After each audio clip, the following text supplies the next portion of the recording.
Hari pun begitu cerah. Aku duduk di atas batu melihat sekelilingku.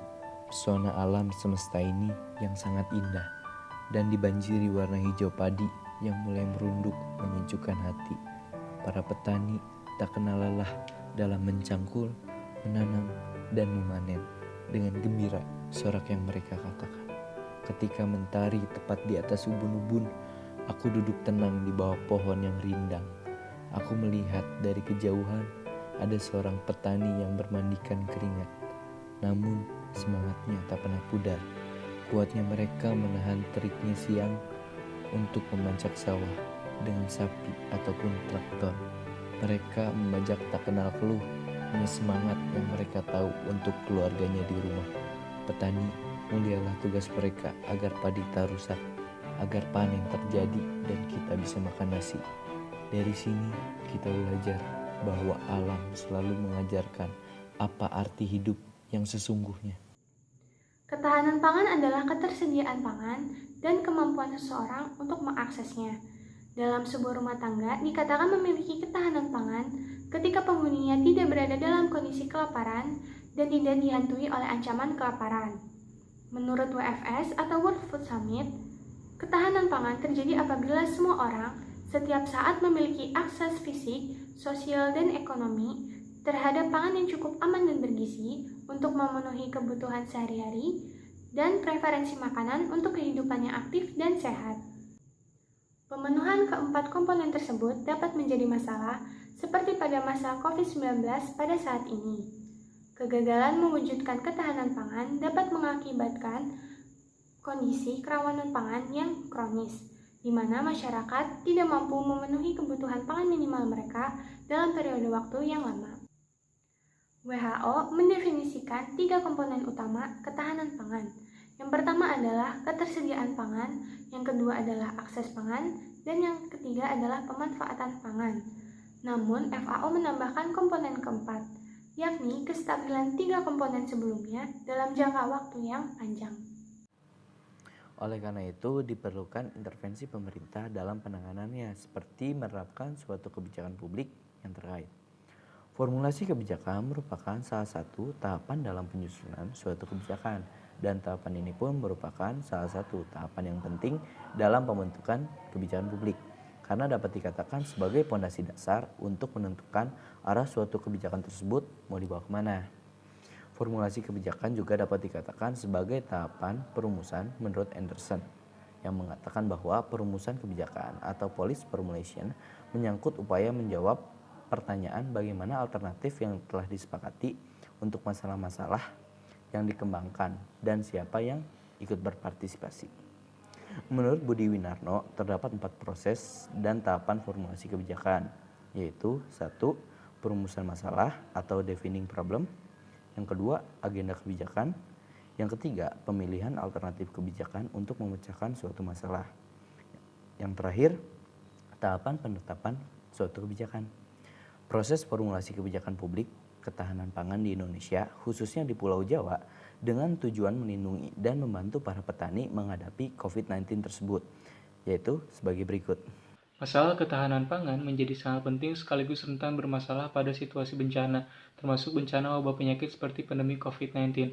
Pemerintah dan masyarakat khawatir hal ini akan mempengaruhi kelangkaan bahan pangan atau anjloknya komoditas pertanian. Petani sebagai produsen makanan yaitu menjadi pihak yang paling terdampak dalam ancaman krisis ketahanan pangan. Padahal petani merupakan profesi tunggal penyedia pangan yang seharusnya tetap mampu bertahan di tengah pandemi. Petani di wilayah pedesaan di beberapa wilayah Jawa seperti Yogyakarta dan Jawa Tengah mengalami penurunan harga di berbagai komoditas pertanian seperti cabai merah dan cabai hijau, terong, sawi, timun, tomat, dan buah-buahan. Seperti contoh berdasarkan aplikasi cek harga pasar milik Kementerian Pertanian, Siharga, harga cabai merah keriting di berbagai pasar Yogyakarta sebelumnya mencapai Rp70.000 per kilogram, saat ini mengalami penurunan yang sangat drastis menjadi Rp17.500 per kilogram. Sementara di tingkat petani, harga cabai merah keriting hanya berkisar Rp7.000 per kilogram per 30 April. Tentu saja hal ini akan berdampak pada petani di berbagai wilayah di Indonesia, terutama di Jawa, karena mengalami kerugian yang sangat besar dan terancam tidak akan bisa menanam lagi. Proses formulasi kebijakan yang kedua adalah agenda kebijakan. Dalam Agenda kebijakan, masalah yang dapat dibahas di dalamnya haruslah merupakan masalah yang memiliki dampak besar pada kehidupan masyarakat dan memerlukan penanganan dengan segera. Dalam hal ini, masalah ketahanan pangan di Indonesia yang sedang dihadapi oleh para petani di Pulau Jawa dalam menghadapi COVID-19 ini merupakan salah satu masalah yang besar. Perlu kita ketahui bahwa Pulau Jawa merupakan sentra distribusi dan produksi pangan di Indonesia. Oleh karena itu, apabila hal ini tidak segera ditangani, akan mengganggu keberlangsungan kehidupan masyarakat, mengingat peran petani sebagai produsen dari bahan-bahan pokok masyarakat seperti beras, sayur-sayuran, dan lain-lainnya. Untuk menentukan dan memilih kriteria alternatif kebijakan sebagai pemecahan sebuah masalah yang disebut pilihan atau alternatif kebijakan untuk menghasilkan satu alternatif terbaik yang kemudian dipilih sebagai sebuah kebijakan yang akan diimplementasikan. Dari beberapa sumber yang didapatkan, terdapat beberapa saran yang dapat dijadikan solusi dalam penanganan masalah ini. Jika meninjau lebih dalam, didapati bahwa Pulau Jawa merupakan sentral produksi pangan di Indonesia. Hal ini menunjukkan bahwa permasalahan yang terjadi berada pada rantai distribusi. Permasalahan yang kemungkinan terjadi pada rantai distribusi ini dapat diperparah dengan diperpanjangnya karantina wilayah atau PSBB oleh pemerintah. Meskipun arus logistik merupakan salah satu aspek yang masuk dalam pengecualian, namun hal ini tetap berpotensi mengganggu kelancaran distribusi, terutama semakin meningkatnya waktu tempuh yang dibutuhkan untuk mencapai tujuan. Pemerintah dalam hal ini, Kementerian Pertanian perlu melakukan pemetaan ulang stok-stok komoditas pada masing-masing daerah guna memetakan arah pendistribusian pangan secara nasional. Pendataan dapat dilakukan mulai tingkat kabupaten kota yang ada di Pulau Jawa dan apa saja komoditas yang dihasilkan serta perhitungan pertumbuhan pangan masing-masing penduduk di daerah. Optimalisasi fungsi kelompok-kelompok tani dan koperasi juga perlu dilakukan guna menyeimbangkan kebijakan dari pemerintah. Pemerintah dapat sekaligus memanfaatkan ketersediaan data dan melakukan uji validasi dari kebijakan satu peta yang baru saja diluncurkan oleh pemerintah pada akhir 2019, sehingga dapat dimanfaatkan secara maksimal untuk melakukan pendistribusian pangan di seluruh Indonesia. Pertama, solusi lain yang penting untuk dilakukan adalah pengawasan harga pangan mulai dari level produsen sampai di tangan konsumen, sehingga produksi pangan tetap berjalan dengan optimal meskipun dalam kondisi pandemi seperti sekarang ini. Pemerintah dapat kembali mengaktifkan sistem ketahanan pertanian dari mulai tingkat desa dengan bantuan koperasi-koperasi desa.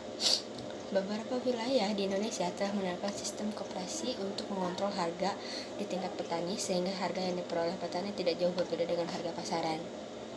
Selain itu, menambah kerjasama dengan platform-platform jual beli produk pertanian secara online. Sebagai contoh, platform Sayur Box, Kecipir maupun Tani Hub yang sudah beroperasi di Jabodetabek. Dan penjualannya mengalami peningkatan di dalam kondisi pandemi COVID-19 ini dan PSBB wilayah Jabodetabek. Masyarakat kelas ekonomi menengah sangat mengandalkan aplikasi tersebut untuk berbelanja, bahkan sampai antre 2-3 hari dari pesan hingga produk dikirim. Hal ini tentu saja dapat menjadi jembatan antara petani ke konsumen dengan harga yang sesuai pasaran dan perlu diperluas jangkauannya. Solusi lainnya sesuai dengan anjuran dari FAO adalah pemerintah dapat mendorong masyarakat untuk membeli bahan makan pada produsen-produsen kecil sehingga harga cenderung stabil dan meminimalisir permainan harga di tingkat distributor. Proses formulasi kebijakan publik yang terakhir adalah penetapan kebijakan. Penetapan kebijakan dapat berupa undang-undang, jurisprudensi, keputusan presiden, keputusan menteri, dan lain sebagainya. Sebagaimana dalam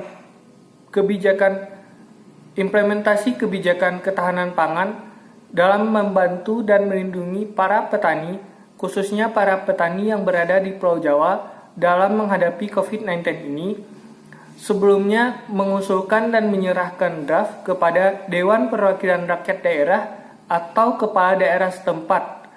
Kemudian, kebijakan publik ketahanan pangan dalam membantu dan melindungi para petani di Pulau Jawa dalam menghadapi COVID-19 ini dapat disahkan menjadi sebuah peraturan yang berlaku.